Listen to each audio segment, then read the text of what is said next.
Il-box office mondjali għal din is-sena ħabbret li Spider-Man No Way Home rebaħ il-ġlieda għall-onur tal-aqwa film b'valur ta' iktar minn $1 biljon.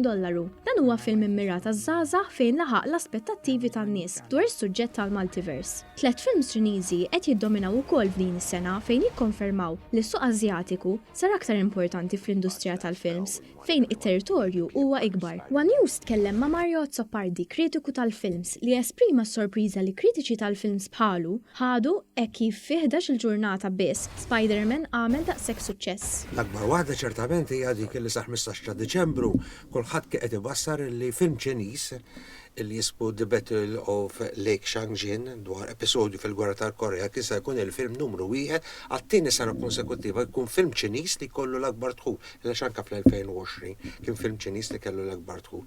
Imma mbagħad fil-15 ta' Deċembru ħareġ Spider-Man No Way Home u dan fi 11 il-ġurnata daħħal aktar minn $1 biljon, fenomenu. Tenna wkoll kif kien hemm diversi disappunti din is-sena fejn films ma jnatawx daqshekk importanza mill-pubbliku. Naturalment hemm disappunti għaliex ngħidwa kif hija.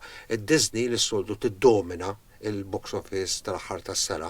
Dis-sena kull ma kellhom malqa 10 u 2 biss li huma Shang-Chi and the Legend of the Ten Rings u Eternals. Waqt din l-intervista Azzopardi semma l-film grandjuż No Time to Die ta' James Bond li jinsab fir-raba post tal-klassifika fejn is-soltu imur tajjeb ħafna, però din is-sena ħareġ fi żmien daqsxejn kruċjali u għalhekk ma kienx daqshekk ta' suċċess. Spjega wkoll li minħabba l-pandemija ħafna kumpaniji tal-films qegħdin joħorġu l-films tagħhom fuq pjattaforma diġitali bħal Netflix, bħal pereżempju il-film Red Notice b'valur ta' 160 miljun. Għalli s-sena d-dieħla ħajħorġu diversi films kbar li kulħadd qed jistenna bħal Avatar 2, biografija fuq Elvis Presley u Whitney Houston u Mission Impossible 7 ta' Tom Cruise.